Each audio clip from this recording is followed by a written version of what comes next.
저는 어릴 적에 저희 아버님이 종종 두 가지 말씀을 하셨어요.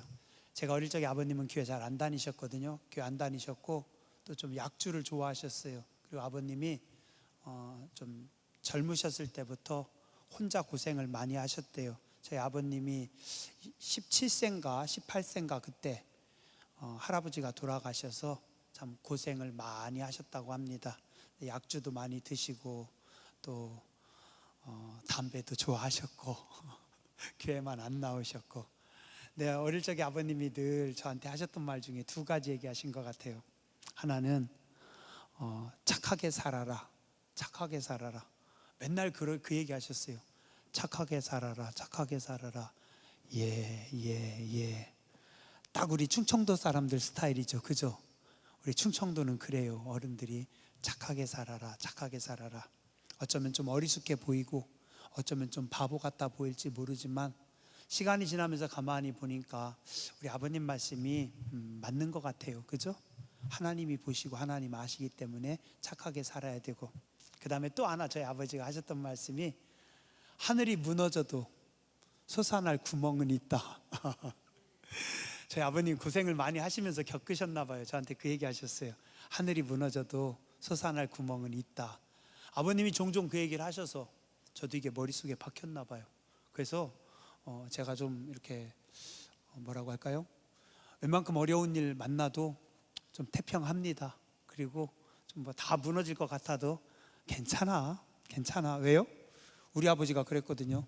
하늘이 무너져도 솟아날 구멍은 있다고. 그런데 성경을 보니까 성경도 그렇게 말씀하시더라고요. 빌립보서 4장 6절 7절에서 말씀하십니다. 아무것도 염려하지 말고 다만 모든 일에 기도와 간구로 너희 구할 것을 감사함으로 아뢰라. 그리하면 모든 지각에 뛰어난 하나님의 평강이 그리스도 예수 안에서 너희 마음과 너희 생각을 지키시리라. 저는 이 말씀 참 좋아해요. 이 말씀 붙잡고 기도 많이 해요. 별로 걱정이 없어요. 웬만큼 어려운 일 만나도 뭐 하나님이 다 하시지. 그리고 또 속상한 일 만나도 하나님께서 여시지, 하나님께서 푸시지. 그죠? 예. 우리 믿는 사람들은 하나님께서 늘 도와주시고 하나님께서 함께 하십니다. 그래서 걱정 안 해도 됩니다. 그리고 저는요, 내가 기도할 수 있다는 게 너무 좋아요. 너무 감사합니다.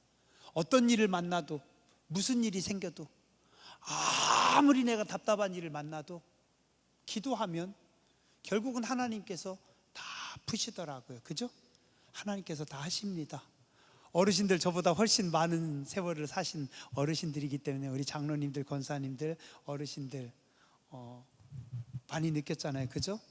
젊을 때 그때 그렇게 힘들었는데, 그땐 다 무너지는 줄 알았는데, 그때는 다 끝나는 줄 알았는데, 근데 놀랍게도 기도했더니 하나님께서 다 푸시고 하나님께서 다 여시고 하나님께서 함께 하신 줄 믿습니다. 울산으로 개척 나가면서 겁 없이 그냥 지하로 갔어요. 성도님들 한 번도 안 계셨어요. 뭐 돈도 하나도 없었어요. 뭐 그렇다고 또 제가 저희 아버지한테 돈 달라고도 안 했어요. 그냥 뭐 하나님 알아서 하시겠지. 그때 제 생각은 하다가 안 되면 까짓거 40일 금식하면 되지. 겁이 없었어요. 그래서 하다 안 되면 40일 금식하면 되지 뭐. 그래서 진짜 안 돼가지고 진짜 40일 금식을 했어요. 근데 다 한 건 아니고 하려고 마음을 먹었다는 거예요. 기도원 가가지고 금식하고 있는데 친구들한테 교회를 맡겨놨는데 친구들이 다 목회 자리가 났어요. 기도원 갔다 며칠 만에 교회로 들어왔어요. 지하였어요. 지하는 공기 안 좋아요. 되게 힘들어요. 근데 또 1층이 식당이에요.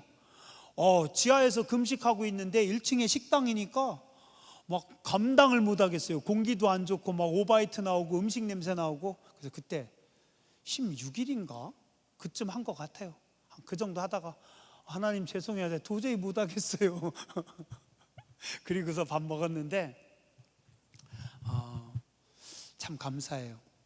그때는 힘들었는데 시간이 지나고 나서 이렇게 가만히 보면 하나님께서 그래도 기도하니까 도우시고 여시나 보군구나. 한 번은 그런 적 있어요. 너무 교회가 외진데라 좀 좋은 자리로 가고 싶었어요. 근데 좋은 자리라고 해도 지하밖에 없었어요. 거기는 진짜 외진데 사람 거의 안 다니는 데서 좀 좋은 자리로 가가지고 지하를 가고 싶어서 어떤 건물을 봤는데 지하가 괜찮아 보이더라고요. 그래서 그 건물 지하에 들어가가지고 제가 거기서 하나님 앞에 철하면서 여기를 달라고 한다고, 그리고 들어갔어요. 이제 결혼하기 전이었죠. 무턱대고. 그래서 들어갔는데 위치가 괜찮았어요. 근데 지하인데 그 건물을 지은지, 제가 볼 때 그 건물 다 완공된 지 2달이 안 된 것 같아요. 근데 2달이 안 된 그 건물의 지하에 가가지고 거기서 철야를 하니까 너무 건물에 그냥 무단으로 침입해서 어떤 일인지 아세요? 엎드려서 조금 기도하다가 잠깐 잠들었어요. 깼어요. 다시 기도했어요. 근데 기도하다 보니까 무슨 일이 있었냐면, 시멘트 냄새가, 새로운 건물들 이렇게 하면 시멘트 냄새가 막 나잖아요. 너무 시멘트 냄새가 많이 나가지고 막 속이 울렁울렁 하더니 거기서 막 오바이트가 나오는 거예요. 막 뛰어나와가지고 밖에 나와가지고 막 한참 토했어요. 다시 들어갔는데 계속 울렁울렁해서 못 하겠더라고요. 그래서 그냥 밤에 철야한다고 혼자 가서 거기서 기도하다가 그냥 나와가지고 다시 원래 있던 우리 보잘것없는 그 지하로 다시 갔어요. 그리고 어떻게 됐는지 알아요? 그 다음엔 그 건물 어디로 갔는지 모르겠어요. 그러고 그냥 끝났어요. 무모했죠? 겁도 없었고. 근데 세월이 지나고 나서 이렇게 가만히 보니까 아무것도 한 것 없고 아무것도 이룬 것 없었지만, 하나님은 그때 무모하지만 그때 막 토하면서 철야하고 기도했던 걸 하나님께서 기억하시지 않는가 하는 생각을 해봅니다. 하나님의 백성들은 어떤 위기를 만나도 하나님께서 푸시고 하나님께서 여십니다. 오늘 읽은 말씀은 아수르라고 하는 큰 나라가, 이스라엘이 있고 이스라엘 위에 북이스라엘이 있습니다. 근데 북이스라엘을 아수르의 군대가 와가지고 다 쓸어버렸어요. 그래서 북이스라엘을 멸망시켰어요. 우리로 따지면 북한이 있고 밑에 남한이 있고 저 북한 위에 중국이 있고, 중국의 군대가 밀고 들어가지고 북한을 다 쓸어버린 것 같아요. 네, 그 중국은 좀 점잖아요. 아수르는 중국보다도 더 세고 한 러시아 정도 느낌? 러시아보다 센 그 몽고, 그쪽 징기스칸 그 부대 정도 생각하면 됩니다. 아수르는 역사상으로 엄청나게 난폭했거든요. 징기스칸의 군대라고, 몽고 군대라고 생각하면 거의 맞아요. 내려와가지고 아수르의 군대가 북이스라엘을 다 멸망시켜버렸어요. 남이스라엘의 성들도 다 쳐버렸어요. 마지막 수도 예루살렘 하나 남았어요. 예루살렘 수도에 히스기야 왕이 그 당시 통치하고 있었고, 예루살렘 수도를 뺑뺑 적군이 다 둘러쌌어요. 얼마냐면 18만 5천 명. 18만 5천 명이면 옛날에 그 정도 인원이면 엄청난 군인입니다. 남유다가 다 망하게 생겼습니다. 그때 히스기야가 그 위기를 넘긴 장면이 오늘 본문의 말씀입니다. 어떻게 넘겼을까요? 14절 한번 보시죠. 히스기야가 사자의 손에서 편지를 받아 여호와의 성전에 올라가니 히스기야가 그 편지를 여호와 앞에 펴놓았다. 적군의 사자가, 아수르의 군대 장관이 이스라엘을 협박하고 이스라엘에게 보내온 그 편지, 그 경고문, 니네 이제 내가 다 쓸어버리겠어, 니네 이제 그냥 놔두지 않겠어 라고 그들이 보낸 그 경고문을 가지고 히스기야가 어떻게 했다고요? 오늘 말씀해 보니까 그 편지를 여호와 앞에 가서 펴놓고 어떻게 했다고요? 하나님 앞에 가서 히스기야가 그것을 펴놓고 기도합니다. 여러분들의 삶에 문제가 생겼을 때, 어려움이 있을 때 그것을 가지고 하나님 앞에 나오시기 바랍니다. 하나님을 떠나지 않고 하나님 앞에 여러분의 문제와 여러분의 어려움을 가지고 와서, 하나님 지금 나에게 이런 문제가 있습니다. 하나님 지금 우리에게 이런 문제가 있습니다. 하나님 우리가 해결할 수 있는 엄청난 문제입니다. 그것을 성전에 갖다 놓고 하나님 앞에 기도하면 하나님께서 그 기도를 들으십니다. 그래서 하나님께서 히스기야를 도와서 이스라엘 백성들을 건져주십니다. 그 다음에 15절, 그 앞에서 히스기야가 기도하여 이르되 그룹들 위에 계신 이스라엘의 하나님, 그룹들은 천사들입니다. 천사들 위에 천사들을 통치하고 천사들을 다스리시는 이스라엘의 하나님 여호와여, 주는 천하 만국의 홀로 하나님이시라. 하나님은 모든 세상 가운데 한 분 하나님이십니다. 이 말은 뭐예요? 하나님밖에 없습니다. 한번 따라서 하시죠. 하나님밖에 없습니다. 저는 하나님뿐입니다. C.S. 루이스라고 하는 아주 유명한 그 기독교 영성가가 있어요. 이분이 한 말 중에 그 이야기를 했습니다. 마귀들 중에 고참 마귀가 자기 밑에 쫄병들 마귀를 훈련시킵니다. 쫄병들 마귀에게 고참 마귀가 이렇게 가르칩니다. 뭐라고 가르쳤는지 아세요? 이렇게 하면 돼. 그 방법이 뭐냐면 교인들에게, 성도들에게 찾아가서 성도들에게 이야기해. 뭐라고 이야기하냐면 예수님이 좋아, 예수님이 구원자야. 그런데 거기다가 하나를 더 보태라. 그게 뭐냐면 예수님이 좋아, 그런데 건강도 중요해. 그지? 예수님만 바라보고 기도하면 돼. 근데 이왕이면 돈도 있으면 좋잖아. 기도만 하면 돼. 그런데 이왕이면 돕는 사람이 있으면 더 좋지. 이게 뭐예요? 기독교 복음, 예수님을 인정하라는 겁니다. 예수님을 인정해. 그런데 거기다가 플러스 원, 하나를 더해. 예수님도 좋은데, 기도도 좋은데, 하나님도 좋은데 거기다가 공부도 해야지. 거기다가 건강도 중요하지. 거기다가 사람도 만나야지. 이거라는 겁니다. 이게 뭐예요? 이게 성도를 무너뜨리는 방법이랍니다. 그러면 처음에는 그럴싸하대요. 근데 시간이 지나면 어떻게 합니까? 예수님이 중요합니다. 근데 예수님이 중요한데 예수님 더하기 건강도 중요하지. 그래서 예수님 플러스 건강하다가 나중에는 마귀가 건강 해가지고 건강을 커다랗게 키워놓고 예수님은 슬며시 빼버린대요.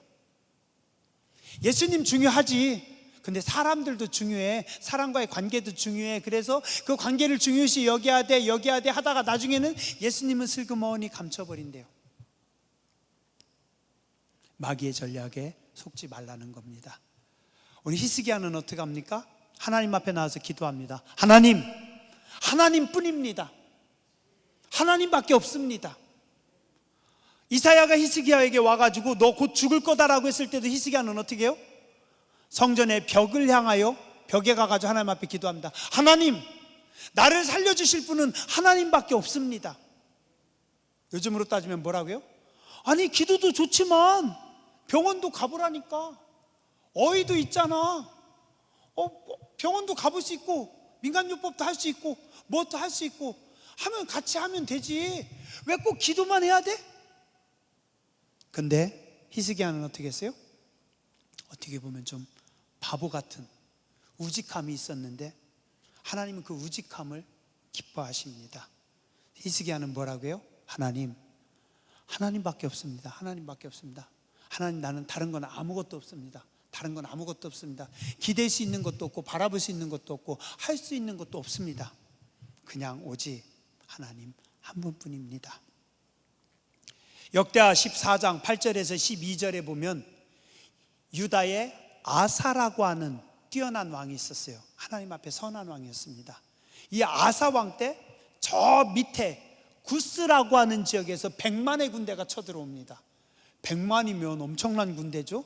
이 구스가 어디냐면 이집트 밑에 지역, 요즘으로 따지면은 이디오피아 지역. 근데 우리가 세계 지도를 볼 때는 밑에 지역인데 그 강으로 따지면 거기가 상류예요. 그러니까 상 이집트, 하 이집트는 우리가 지금 알고 있는 이집트. 이 이디오피아하고 이집트는 때로는 하나가 되기도 하고 때로는 갈라지기도 하고, 이게 통일되면 하나가 되고 갈라지면 두 나라 되고.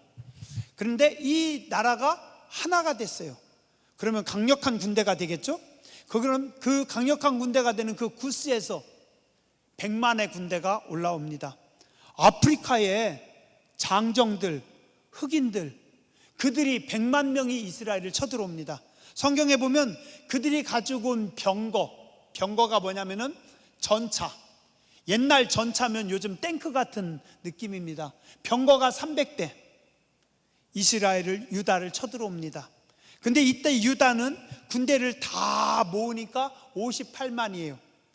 구스에서 밀고 오는 100만 대군의 한 반 정도밖에 안 되고, 이스라엘은 병거도 없고 그들보다 훨씬 약하고. 근데 이때 아사가 하나님 앞에 나가서 기도합니다. 뭐라고 기도하는지 아세요? 이렇게 기도합니다. 이런 기도를 여러분들이 좀 들으시고 여러분들이 기도할 때 이런 기도를 붙잡고 기도하면 좋습니다. 아사가 그의 하나님 여호와께 부르짖어 이르되, 여호와여, 힘이 강한 자와 약한 자 사이에는 주밖에 도와줄 사람이 없사오니 우리 하나님 여호와여, 우리를 도와주십시오. 하나님, 강한 자와 약한 자 사이에는 하나님밖에 없습니다. 약한 자는 누구예요? 나잖아요. 나. 그죠? 내가 약합니다. 내가 잘 모릅니다. 내가 힘이 없습니다. 하나님, 저들은 강하고 나는 약한데 저들과 나 사이에 막아줄 분은 하나님밖에 없습니다. 한번 따라서 하시죠. 하나님, 강한 자와 약한 나 사이에는 하나님밖에 없습니다. 그리고 전쟁을 했더니 여호와께서 구스 사람들을 아사와 유다 사람들 앞에서 치시니 구스 사람들이 도망하는지라. 여러분들이 종종 고백하세요. 하나님, 하나님밖에 없습니다. 한번 따라서 하시죠. 하나님, 하나님밖에 없습니다. 하나님, 저는 돈도 없고요, 인맥도 없고요, 가진 것도 없고요, 똑똑한 것도 없고요, 하나님밖에 없습니다. 아멘. 저도 그렇게 종종 기도합니다. 사람들은 제가 부자인 줄 알아요. 무슨 부자, 돈이 없는데. 사람들은 똑똑한 줄 알아요. 나 공부 되게 싫어하는데. 사람들은 뭐 한 줄 알아요. 아무것도 없어요. 우리는 뭐예요? 그냥 하나님밖에 없습니다. 히스기야가 그렇게 기도합니다. 그때 하나님께서 기뻐하십니다. 16절에 마지막으로 히스기야가 뭐라고 기도합니까? 하나님, 여호와여, 눈을 떠서 보시옵소서. 저 사내립이 살아계신 하나님을 비방하고 있습니다. 저것들이 하나님을 욕하고 있습니다. 하나님 어떻게 하셔야 돼요? 하나님, 저것들이 하나님을 욕하고 있는데 하나님 어떻게 하실래요? 그겁니다. 뭐예요? 하나님, 저들이 하나님의 영광을 훼손하고 있습니다. 저들이 하나님의 영광을 훼손합니다. 우리가요, 주님이 훼손당하시는 거, 주님이 욕먹는 거, 주님이 영광 가리는 거, 그게 너무 아픕니다. 하나님, 저는 교회가 욕먹는 게 너무 마음 아픕니다. 세상 사람들이 교회를 손가락질하는 게 너무 속상합니다. 우리가 뭐 잘못했다고, 우리가 뭐 그렇게 죄가 많다고. 우리는 나라와 민족을 위해서 열심히 기도한 것밖에 없고, 우리는 다음 세대를 열심히 가르친 것밖에 없고, 우리는 이 세대를 위해서 교회가 기부를 하면 기부를 했지, 교회가 뭔가 선한 일을 하면 선한 일을 했지. 우리는 좋은 일만 하고 교회, 세상에서 욕해요. 그죠? 세상 사람들이 교회에 대해서 맨날 손가락질하는 거 얼마나 속상하고, 가끔 자존심 상하고 기분 나쁠 때 너무 많아요. 근데 그때 하나님 앞에 기도합니다. 하나님의 교회가 욕먹고 있습니다. 하나님의 영광이 훼손당하고 있습니다. 하나님, 일어나 주시옵소서. 그랬더니 하나님께서 하룻밤 사이에 아수리의 난폭한 군대 18만 5천을 하나님께서 다 정리해 버리십니다. 왜요? 하나님의 영광을 훼손당하는 걸 하나님 기뻐하시지 않습니다. 사무엘상 17장 45절에서 47절에 보면 우리가 잘 아는 다윗과 골리앗의 싸움이 나옵니다. 큰 장수 골리앗 앞에 조그만 소년 다윗이 돌멩이 몇 개 들고 나갑니다. 근데 다윗이 그때 뭐라고 해요? 다윗이 골리앗 앞에 서가지고 다윗이 진짜 화난 거, 진짜 기분 나빴던 게 뭔지 아세요? 저게 뭔데 하나님을 비방하고 있어요? 아니, 네가 뭔데 하나님을 욕하니? 제가 읽어드릴게요. 다윗이 골리앗에게 한 말을, 다윗이 블레셋 사람에게 이르되, 너는 칼과 창과 단창으로 내게 나오거니와 나는 만군의 여호와의 이름 곧 내가 모욕하는 이스라엘 군대 하나님의 이름으로 내게 나아가노라. 오늘 여호와께서 너를 내 손에 넘기시리니 내가 너를 쳐서 네 목을 베고 블레셋 군대의 시체를 오늘 공중의 새와 땅의 들짐승에게 주어 온 땅으로 이스라엘의 하나님이 계신 줄 알게 하겠고 또 여호와의 구원하심이 칼과 창에 있지 아니함을 이 무리에게 알게 하리라. 전쟁은 여호와께 속한 것인즉 그가 너희를 우리 손에 넘기시리라. 다윗이 골리앗과 싸울 때 다윗에게는 뭐가 가장 중요했어요? 하나님이 가장 중요했습니다. 하나님밖에 없습니다. 네가 뭔데 하나님의 이름을 욕하냐? 네가 욕한 그 하나님의 이름으로 내가 나가서 싸울 것이다. 네가 욕한 하나님이 너를 치실 것이고 하나님이 영광 받을 것이고. 다윗과 골리앗의 싸움을 우리가 자세히 보면 어때요? 다윗은 하나님밖에 없습니다. 하나님 영광입니다. 오로지 하나님밖에 없습니다. 그러니까 하나님께서 기뻐하십니다. 우리 교회가 여러분들이 하나님의 영광을 위해서 살면 하나님께서 기뻐하시는 줄 믿습니다. 우리는 하나님의 영광을 위해 살아야 됩니다. 내가 주님을 위해서 나가기 원합니다. 내가 주님 때문에 기뻐합니다. 내가 주님만 바라봅니다. 내가 주께만 영광 돌리기 원합니다. 그럼 어떻게 돼요? 하나님께서 기뻐하십니다. 우리의 인생에 역전을 주십니다. 마지막 한 말씀만 드리고 마칠게요. 한번 따라서 하시죠. 이미 준비된 승리입니다. 짜여진 각본입니다. 이게 뭐예요? 마귀와 하나님의 전쟁은 하나님의 승리로 이미 짜여진 각본입니다. 마귀와 하나님의 백성들의 싸움은 하나님의 백성들의 승리로 이미 하나님께서 정해 놓으셨습니다. 그죠? 이미 결론이 났습니다. 우리의 싸움은 뭐예요? 이미 하나님께서 승리하게 하시고 이미 하나님께서 역전하게 하십니다. 우리는 오늘도 그 하나님 바라보며 나아가야 할 줄 믿습니다. 기도하겠습니다.